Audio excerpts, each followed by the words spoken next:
Hello students, class 10th के maths के first chapter में आपका स्वागत है। आज की वीडियो में हम लोग एनसीईआरटी का फर्स्ट एक्सरसाइज सॉल्व करेंगे। तो मेरा नाम है आकाश सिंह और आप देख रहे हैं हमारा यूट्यूब चैनल एप्सिलॉन। तो चलिए शुरू करते हैं। तो फर्स्ट क्वेश्चन है, use Euclid's division algorithm to find the HCF of first 135 and 225, second 196 and 38,220, third 867 and 255। तो हमें यूक्लिड्स डिवीजन एल्गोरिथम का इस्तेमाल करके इन तीनों पार्ट्स में एचसीएफ को फाइंड करना है।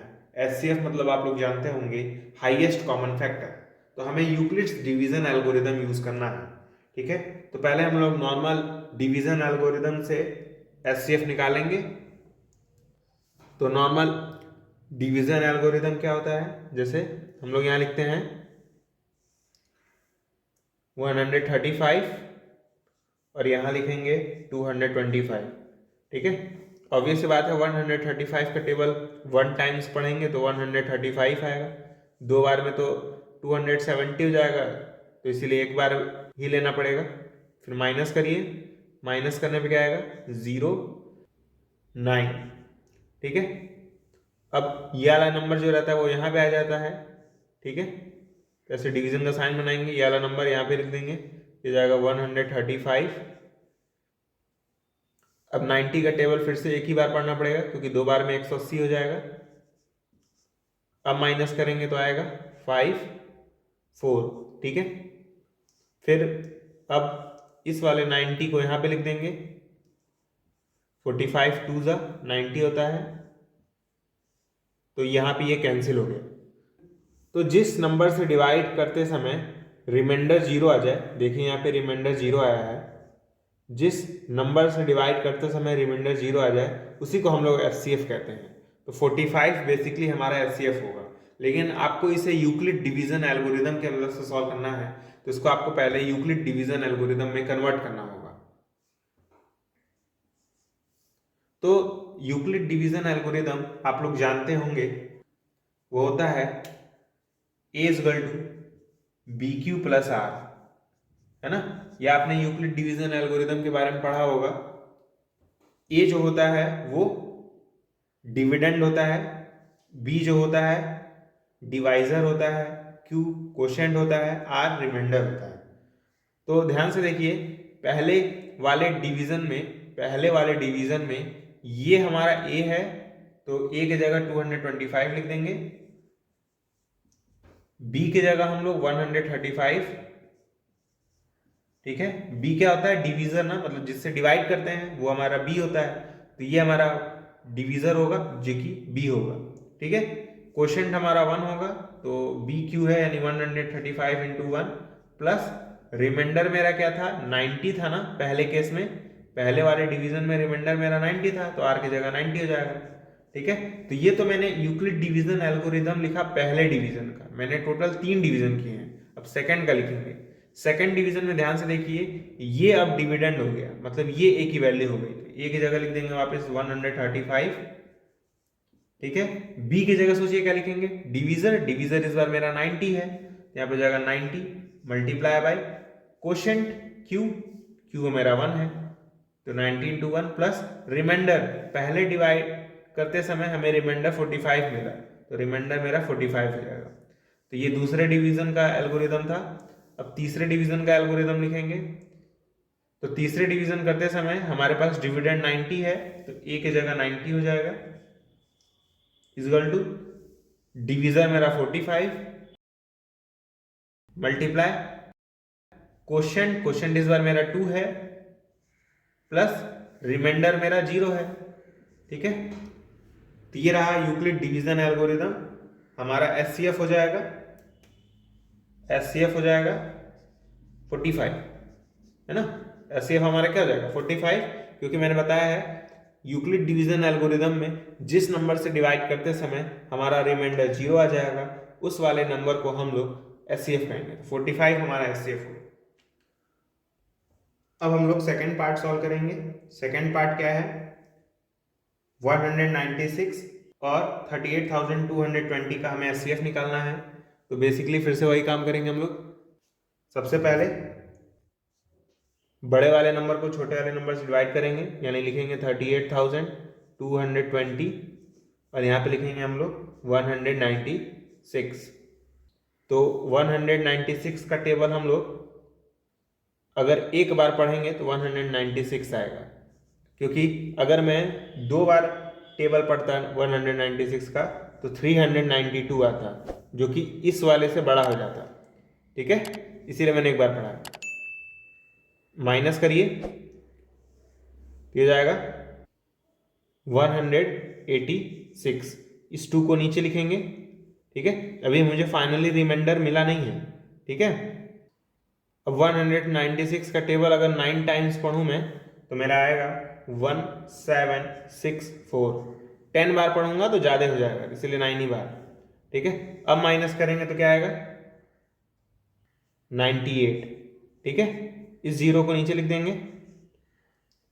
अब अगर मैं 196 का टेबल 5 बार पढ़ूंगा तो मेरा एग्जैक्टली 980 आ जाएगा। ठीक है, माइनस करूंगा तो रिमाइंडर 0 आ जाएगा। ठीक है, तो बेसिकली यहाँ पे एक ही डिवीजन में हमारा रिमाइंडर 0 आ गया। एक ही डिवीजन में हमारा रिमाइंडर 0 आ गया। तो बेसिकली 196 ही मेरा क्या हो जाएगा, एचसीएफ हो जाएगा। इसके पीछे रीजन क्या है, जैसे मैंने यहाँ पे लिखा था 38,220 196 को जब मैंने 195 से मल्टीप्लाई किया तो एग्जैक्टली 38220 आ गया। ठीक है, माइनस किया तो 0 रिमाइंडर। तो एक्चुअली मैंने एक ही डिवीजन किया है। ये आपको जो दिख रहा है वो नॉर्मल डिवीजन है, जो हम लोग क्लास 4th या 3rd में करते थे।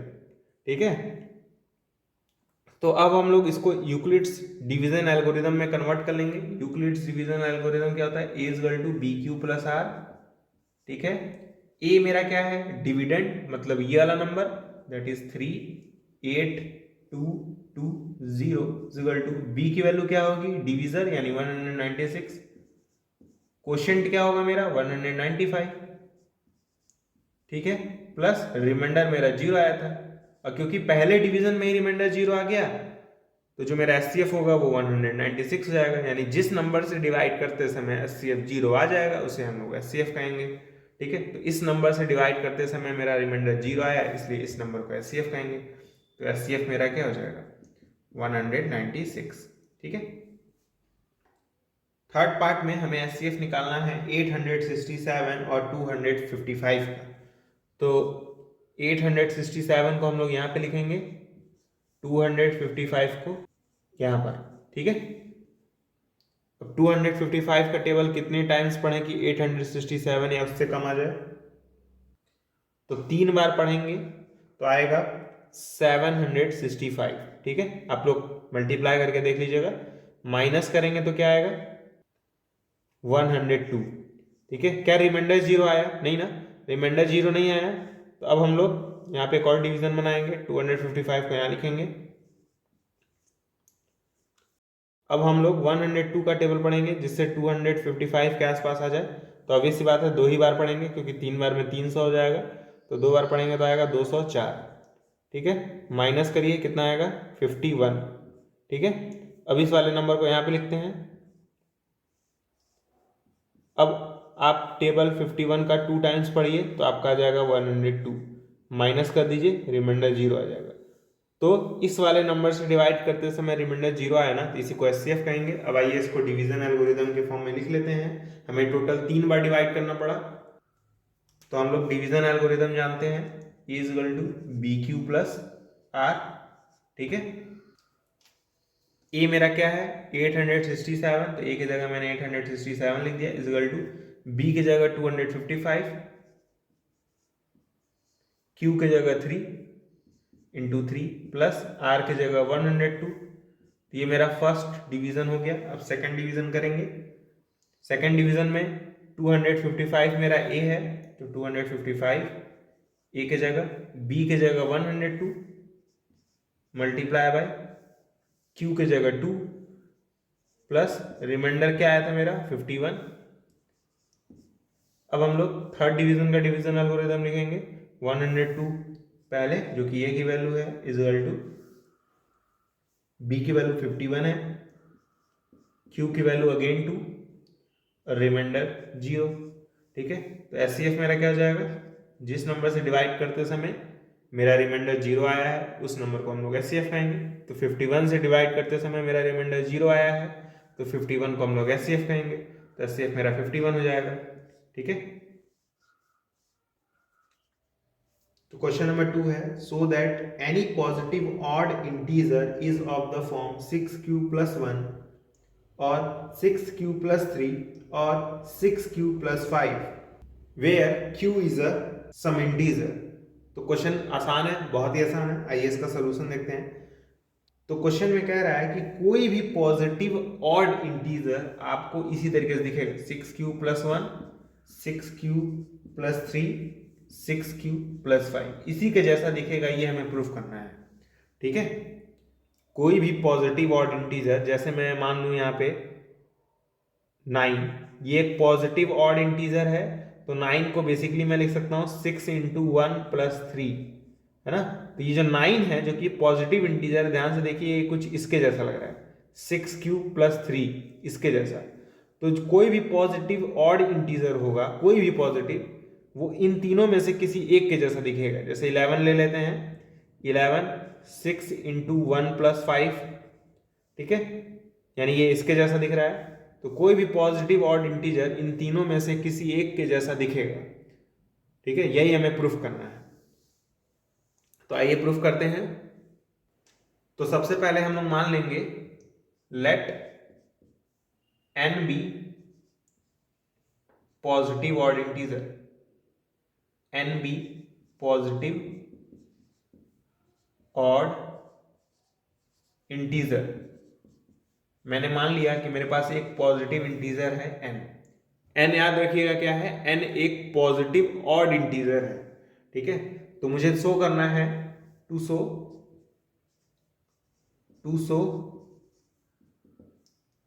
n is equals to either 6q + 1 या n इक्वल्स टू 6q + 3 या n is equal to 6q + 5। हमें दिखाना है कि n जो होगा या तो इसके तरह दिखेगा, या तो इसके तरह, या तो इसके तरह। ठीक है, अच्छा, आपको ये क्या यूक्लिड डिवीजन एल्गोरिदम की तरह नहीं दिख रहा है, a is equal to bq + r type दिख रहा है ना। यानी मुझे यहाँ पे actually Euclid's division algorithm perform करना है।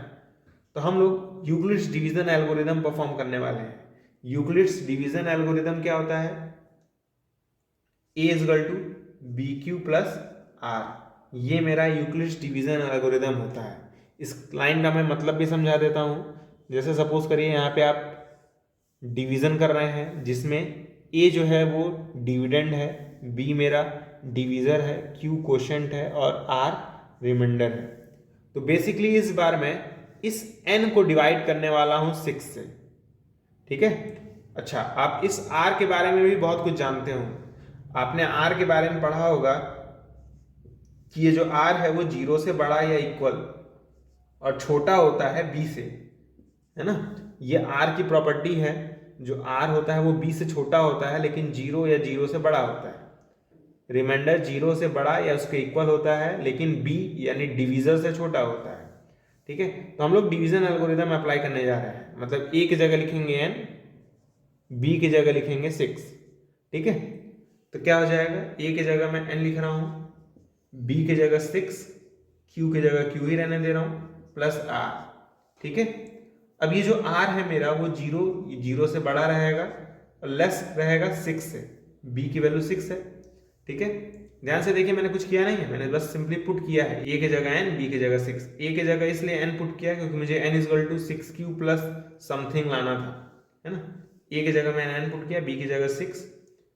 अब देखिए r जो है वो 0 से बड़ा या इक्वल लेकिन छोटा है 6 से, तो r क्या क्या हो सकता है, 0 हो सकता है, 1 हो सकता है, 2 हो सकता है, 3 हो सकता है, 4 हो सकता है, 5 हो सकता है।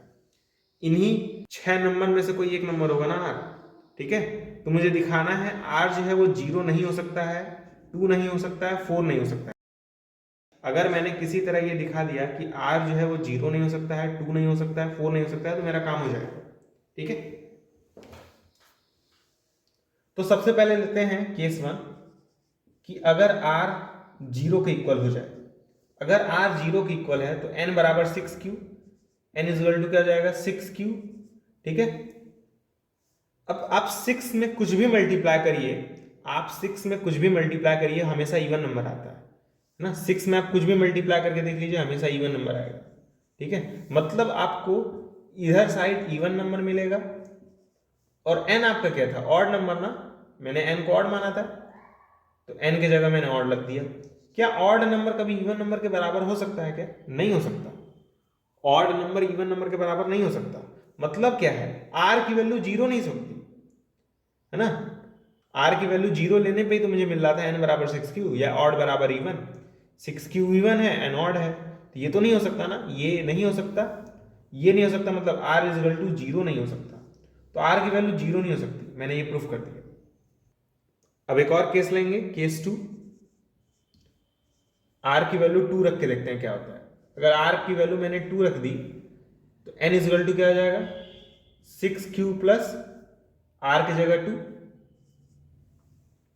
तो 6q इवन है, 6q इवन है अभी हमने देखा, प्लस 2 भी इवन है और n क्या है, ऑड है। अब दो इवन नंबर को जोड़िए तो हमेशा इवन ही आता है ना, दो इवन नंबर को जोड़ने पे हमेशा इवन आता है। तो फिर से देखिए ऑड बराबर इवन मिल गया, ये हो नहीं सकता, ये नहीं हो सकता, इसका मतलब r बराबर 2 नहीं हो सकता है ना, क्योंकि r बराबर मैंने 2 लिया तभी तो ये मिल रहा था। तो ये जब नहीं हो सकता तो यानी r बराबर 2 भी नहीं हो सकता, तो r इज इक्वल टू 2 भी नहीं हो सकता। ठीक है, केस 3 पे आ जाते हैं, r is equal to 4, r की वैल्यू मैंने 4 ले ली, r की वैल्यू 4 ले लेंगे फिर वही चीज मिलेगा, n is equal to 6q plus 4। ठीक है, ये इवन है, ये भी इवन है, दो इवन नंबर को जोड़ेंगे तो इवन आएगा, n ऑड है, फिर से ऑड बराबर इवन मिल गया, ये नहीं हो सकता, यानी r बराबर 4 भी नहीं हो सकता, यानी r की वैल्यू 4 नहीं हो सकती। ठीक है, इसका मतलब क्या है कि n is equal to 6q plus r में जो r था जो 0 से 6 तक के बीच में था, r की वैल्यू 1 3 5 ही हो सकती है, 0 नहीं हो सकती, 2 नहीं हो सकती, 4 नहीं हो सकती। ठीक है, r की वैल्यू बस 1 3 5 हो सकती है। ठीक है, यानी n is equal to 6q plus r की वैल्यू 1, ठीक है, या n is equal to 6q plus 3, क्योंकि r की वैल्यू 3 भी हो सकती है, n is equal to 6q plus 5, क्योंकि r की वैल्यू 5 भी हो सकती है। तो यही तो हमें प्रूफ करना था कि n जो है या तो इसके जैसा दिखेगा, या तो इसके जैसा, या तो इसके जैसा। ठीक है, और ये सब टोटल r के ऊपर डिपेंड कर रहा है। उम्मीद करता हूँ आपको ये क्वेश्चन समझ में आया होगा। नेक्स्ट क्वेश्चन देखते हैं।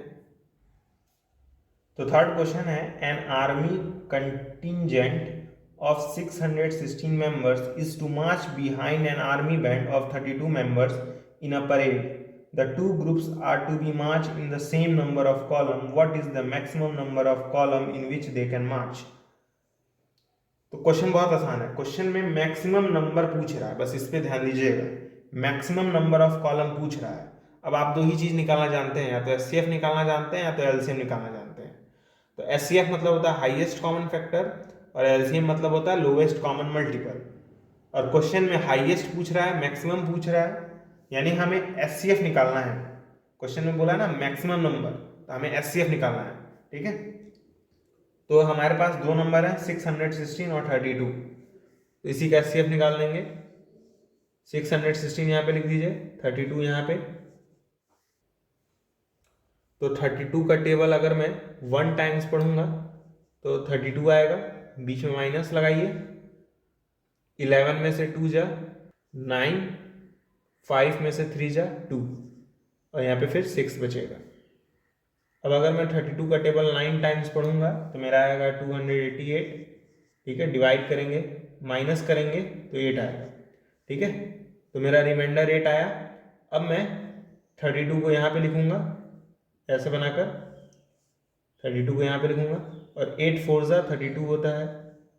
तो बेसिकली इस वाले नंबर से डिवाइड करते समय मेरा रिमाइंडर 0 आया, तो 8 मेरा एचसीएफ होगा। तो इसको पहले यूक्लिड डिवीजन एल्गोरिथम के फॉर्म में लिख लेते हैं, हालांकि क्वेश्चन में बोला तो नहीं है लेकिन हम फिर भी लिख लेते हैं। A is equal to b q plus r, ये मेरा यूक्लिड डिवीजन एल्गोरिथम होता है। ए की जगह 616 लिखेंगे, बी की जगह 32, क्यू की जगह 19, तो 32 इंटू 19 प्लस रिमाइंडर मेरा 8 आया था। अब दूसरे डिवीजन का भी डिवीजन एल्गोरिथम लिख लेते हैं। तो ए की जगह 32 हो जाएगा, बी की जगह 8, क्यू की जगह 4 और रिमाइंडर की जगह 0। तो मेरा एचसीएफ बेसिकली आया है 8। तो मैक्सिमम नंबर ऑफ कॉलम क्या हो जाएगा, मैक्सिमम नंबर ऑफ कॉलम, ये मेरा हो जाएगा 8। ठीक है, एचसीएफ क्यों निकालना था, क्योंकि हमें क्वेश्चन में मैक्सिमम नंबर बोला था, इसलिए मैंने बस एचसीएफ निकाल दिया। ठीक है, क्वेश्चन नंबर 4 है, use Euclid's division lemma to show that the square of any positive integer is either of the form 3m और 3m plus 1 for some integer m। कह रहा है आपको यूक्लिड्स डिवीजन लेमा की मदद से दिखाना है कि किसी भी नंबर का स्क्वायर, किसी नंबर का स्क्वायर या तो आपको 3m या तो आपको 3m प्लस 1 जैसा दिखेगा, है ना। किसी नंबर का स्क्वायर आपको 3m या तो 3m प्लस 1 जैसा दिखेगा, ये आपको शो करना है। अभी आपने इस टाइप का क्वेश्चन लगाया है, आइए इसका सोल्यूशन देखते हैं। तो मान लेंगे मेरे पास जो नंबर है, मान लेंगे सबसे पहले कि जो मेरे पास नंबर है वो n है। ठीक है, मुझे दिखाना है इस नंबर का स्क्वायर या तो 3m या तो 3m प्लस 1 के जैसा दिखेगा। ठीक है, तो चलिए आइए दिखाते हैं। मैंने नंबर को n मान लिया। ठीक है, अब मैं इसको 3 से डिवाइड करूंगा। ठीक है, यानी यूक्लिड्स डिवीजन एल्गोरिथम लगाऊंगा, जो कि होता है a equal to b q plus r. ठीक है, r जो होता है वो मेरा b से छोटा होता है, लेकिन 0 या 0 से बड़ा होता है। ठीक है, तो a की जगह मैं n रखूंगा, क्योंकि मुझे डिवाइड बेसिकली करना है n को 3 से। ठीक है, तो b की जगह 3 हो जाएगा, q की जगह q रहने देते हैं, r की जगह r। ठीक है, तो ये जाएगा 0 less than equal to r less than 3, b की जगह 3। अब r के पास टोटल 3 चॉइसेस हैं, या तो r 0 या तो 1 या तो 2 हो सकता है। केस 1 लेते हैं, केस 1 में मान लेते हैं r मेरा 0 के बराबर होगा। r जो होगा वो मेरा 0 के बराबर होगा, तो मेरा n इजगल टू क्या हो जाएगा, बता सकते हैं आप लोग, n is equal to 3q plus r की जगह 0, 3q प्लस 0 मतलब 3q ही सिंपली। तो मुझे दिखाना था कि नंबर का स्क्वायर या तो 3m या तो 3m प्लस 1 के जैसा होगा, 3m के जैसा या तो 3m प्लस 1। बेसिकली मुझे n स्क्वायर के बारे में बताना था। तो n है मेरे पास, n का स्क्वायर करने के लिए मैं दोनों साइड स्क्वायर कर दूंगा। तो ये मैंने दोनों साइड स्क्वायर कर दिया, दोनों साइड मैंने स्क्वायर कर दिया, हो जाएगा n स्क्वायर इजगल टू 3 का स्क्वायर 9 होता है, q का स्क्वायर q स्क्वायर होगा, तो n स्क्वायर बराबर 3q स्क्वायर हो गया। अब ध्यान से देखिएगा, क्या मैं इस 9q स्क्वायर को 3m जैसे लिख सकता हूँ? बिल्कुल लिख सकता हूँ। देखिएगा कैसे, इस 9 को मैं लिख रहा हूँ 3 इंटू 3 और q स्क्वायर को ऐसे ही रहने दे रहा हूँ। ठीक है, और इस 3q स्क्वायर को मैं m मान ले रहा हूँ। ठीक है, इस 3q स्क्वायर को m मान ले रहा हूँ, ये जाएगा 3m। तो देखिए ध्यान से, मेरा n स्क्वायर जो है वो 3m के जैसा आ गया। ठीक है, ये तो एक केस में प्रूव हुआ कि जब r की वैल्यू 0 हो। अब इसी तरह मैं r की वैल्यू 1 और r की वैल्यू 2 रख के भी प्रूफ करूंगा। ठीक है, तो इस चीज को नोट कर लीजिए, क्योंकि मैं इसे मिटाने जा रहा हूं। अब हम लोग सेकंड केस लेंगे, केस सेकंड, जिसमें मैं r की वैल्यू को 1 लूंगा। r की वैल्यू को 1 लूंगा तो मेरा जो n है वो हो जाएगा 3q प्लस r की जगह 1। लेकिन मुझे n के बारे में नहीं बताना है, मुझे n स्क्वायर के बारे में बताना है। तो दोनों साइड स्क्वायर कर देंगे, तो ये जाएगा n square is equal to 3q plus 1 का स्क्वायर। ये a प्लस बी का होल स्क्वायर है, a प्लस बी का होल स्क्वायर आप लोगों ने पढ़ा होगा, a प्लस बी का आपने होल स्क्वायर पढ़ा होगा। ये होता है a square plus b square plus 2ab। ठीक है, तो ये जाएगा 3q का स्क्वायर प्लस 1 का square plus 2 times a b, यानी 3q इंटू 1। ठीक है, उम्मीद करता हूँ आपको a प्लस बी का होल स्क्वायर ओपन करने आता होगा। 3q का स्क्वायर क्या जाएगा, 9q स्क्वायर प्लस 1 का स्क्वायर 1 होगा प्लस 2 इंटू 3q, ये हो जाएगा 6q।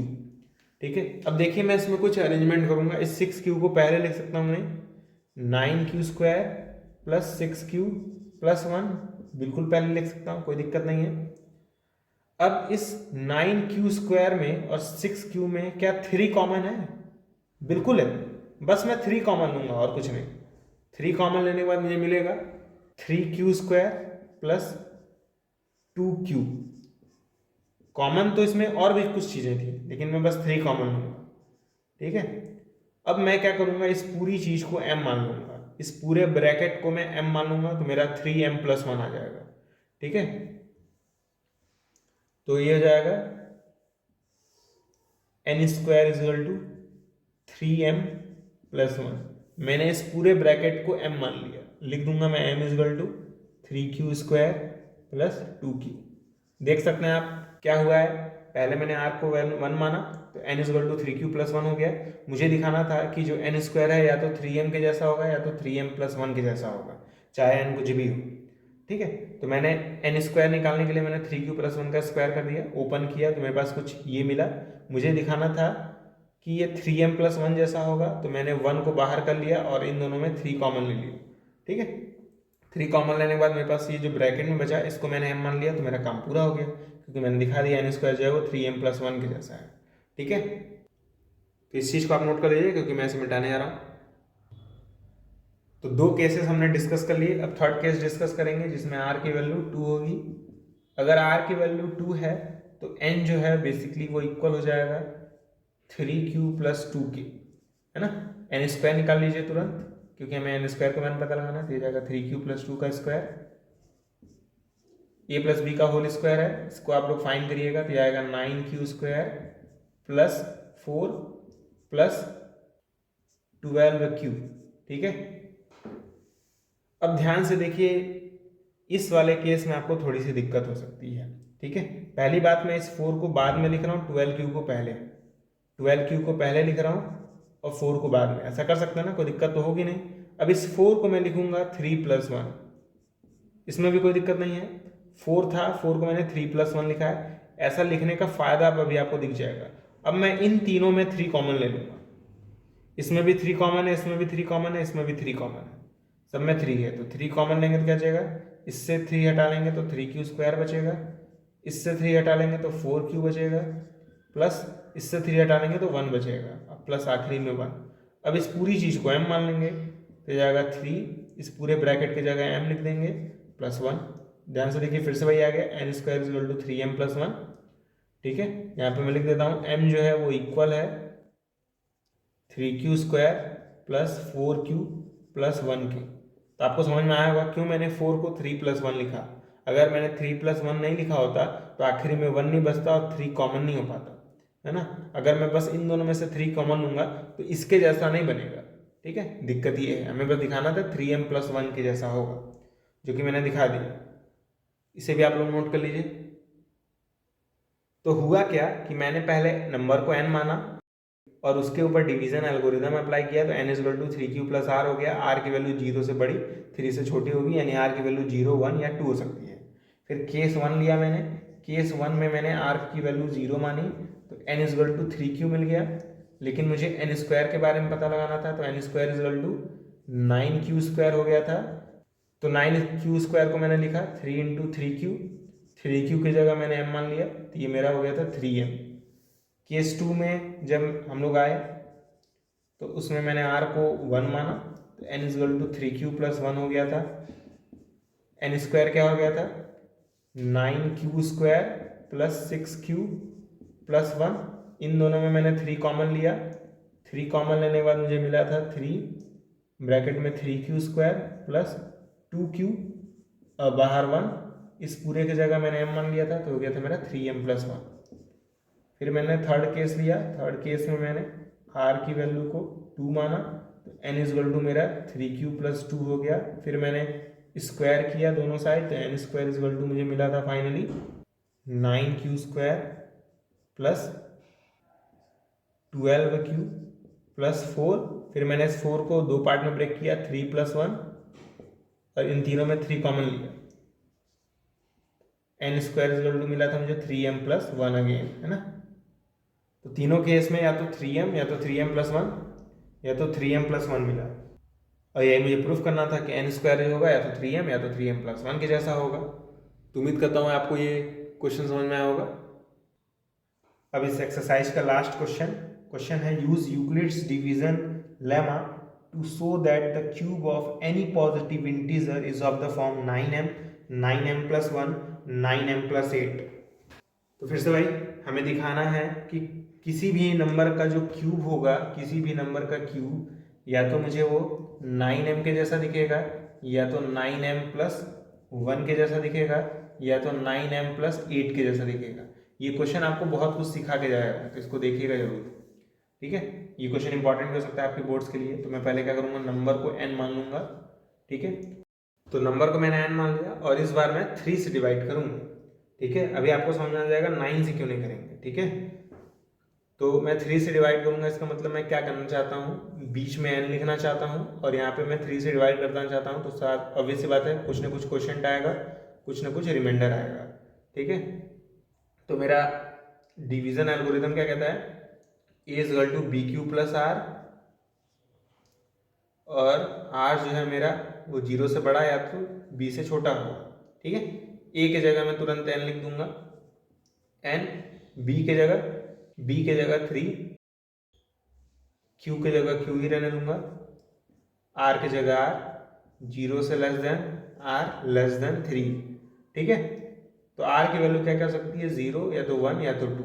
अगर सोचिए आपने 9 से डिवाइड किया होता है, यहाँ पे अगर 9 लिखा होता तो यहाँ पे भी 9 आता ना, और फिर आपको r की वैल्यू 0 1 2 से लेकर 8 तक लिखनी पड़ती, फिर आपको 8 केस डिस्कस करने पड़ते, जो कि बहुत टाइम लग जाता है। इसीलिए मैंने 3 से डिवाइड किया, ठीक है। हालांकि मैं आपको दिखा दूंगा कि कैसे वो प्रूफ करते समय 9m या 9m प्लस समथिंग आ जाएगा, ठीक है। तो r की वैल्यू हम लोग क्योंकि कम लेना पड़े तो हम लोग बस 3 से डिवाइड करेंगे, ठीक है। तो r इज इक्वल टू 0 1 या 2, ठीक है। अब फिर केस 1 पे आते हैं कि अगर r की वैल्यू 0 होती तो n की वैल्यू क्या होती, 3q प्लस 0 मतलब कुछ नहीं। हमें दिखाना है कि जो n का क्यूब होगा वो या तो 9m के जैसा दिखेगा, या तो 9m प्लस 1 के जैसा, या तो 9m प्लस 8 के जैसा। इन तीनों में से किसी एक के जैसा दिखेगा, ठीक है। तो मैं इसका क्यूब कर देता हूँ, n का क्यूब तो जाएगा 3q का होल क्यूब। 3q का होल क्यूब क्या होता है, 27q क्यूब। 27 को देखिएगा मैं क्या लिखूंगा, 27 को मैं लिख सकता हूँ 9 इंटू 3, और क्यू क्यूब को ऐसे लिख सकता हूँ नहीं, और इस 3 क्यूब को मैं m मान लूंगा। इस पूरी क्वांटिटी को मैं क्या करूंगा, m मान लूंगा, ठीक है। तो जाएगा 9m। दिखा दिया मैंने कि जो 9 का क्यूब है वो 9m के जैसा है ना। सिंपली क्यूब किया, 27 मिला, 27 को मैंने 9 इंटू 3 लिख दिया, ठीक है। तो एक केस में तो आ गया कि ये 9m का इक्वल होता है। अब मैं r की वैल्यू 1 रख के भी देखूंगा, तो इसे सबसे पहले आप लोग नोट कर लीजिए। अब मुझे r की वैल्यू क्या लेनी है, 1, तो n की वैल्यू क्या हो जाएगी, 3q प्लस 1। अब n का क्यूब करेंगे तो ये जाएगा n cube is equal to 3q plus 1 का होल क्यूब। अब ये a प्लस बी का होल क्यूब है, इसका फॉर्मूला भी हम लोग जानते होंगे, a प्लस बी का होल क्यूब होता है a cube plus b cube plus 3ab bracket में a प्लस बी, ठीक है। तो इस फॉर्मूले से आप लोग ओपन करिएगा, इसे आपका आएगा 27q cube plus 1 plus 9q bracket में 3q प्लस 1, ये आएगा। इस 9q को मैं अंदर मल्टीप्लाई कर दूंगा, ये हो जाएगा 27q cube plus 1 plus 27q square. इसको मैंने इसमें मल्टीप्लाई किया, अब इसको 1 में करेंगे तो प्लस 9q अगेन, ठीक है। अब इस नंबर को एक पास लिख लेंगे तो जाएगा 27q cube plus 27q square plus 9q plus 1, ठीक है। अब आपको दिख रहा होगा इन तीनों में अगर मैं 9 कॉमन ले लूँ तो 9m प्लस 1 बनाया जा सकता है। तो 9 कॉमन ले लिया मैंने, क्या बचेगा 3q cube plus 3q square plus 1q फिर प्लस 1 अगेन, ठीक है। अब इस पूरे क्वांटिटी को m मान लेंगे, इस पूरी क्वांटिटी को हम लोग m मान लेंगे। तो क्या हो जाएगा, n³ इजगल टू 9m+1 हो जाएगा नहीं हो जाएगा। इस पूरे ब्रैकेट को हम लोग m मान लेंगे, ठीक है। इस पूरे ब्रैकेट को मैंने m मान लिया, ठीक है। तो 9³ इजगल टू 9m+1 आ गया। और ये तो मुझे दिखाना था कि n³ 9m+1 के जैसा भी हो सकता है, ठीक है। तो जब मैंने r इजगल टू 1 लिया तो मुझे 9m+1 मिला, ठीक है। अब r इजगल टू 2 ले लेंगे, तो r की वैल्यू मुझे 2 लेनी है। तो अब क्या हो जाएगा, n इजगल टू 3³ + 2, ठीक है। अब फिर से भाई n का क्यूब करेंगे तो आएगा 3³ + 2 का होल क्यूब। फिर से भाई a + b का होल क्यूब है, इसे ओपन कर लीजिएगा आप लोग। आएगा 27³ + 8 + 18³ ब्रैकेट में 3³ + 2 a + b का होल क्यूब मैंने ओपन किया है। हो जाएगा 27³ + 8, 18³ को 3 में मल्टीप्लाई करेंगे तो जाएगा 54³ 18³ को 2 में करेंगे फिर जाएगा 36³, ठीक है। अब 8 को किनारे कर लेंगे तो ये जाएगा 27³ + 54³ + 36³ + 8। अब इन तीनों में 9 कॉमन ले लेंगे, 9 कॉमन लेंगे तो क्या जाएगा 3³ + 6³ + 4³ + 8। अब इस पूरे ब्रैकेट को m मान लेंगे तो क्या मिलेगा मुझे, n³ इजगल टू, क्योंकि इधर n³ चल रहा था, n³ इजगल टू 9m, इस पूरे ब्रैकेट को m मानना है, 9m + 8। तो इस बार मैंने दिखा दिया n³ जो है उसके जैसा है, ठीक है। तो कुछ नहीं करना है ऐसे क्वेश्चंस में, हमें डिवीजन एल्गोरिथम अप्लाई करना है, r की वैल्यू देख लेंगे क्या क्या होगी, ठीक है। और हर एक केस को बारीकी से समझेंगे और अप्लाई करेंगे, ठीक है। तो आज के वीडियो में बस इतना ही। अगले वीडियो में हम लोग एक्सरसाइज 2 सॉल्व करेंगे इसी चैप्टर का। तब तक के लिए गुड बाय।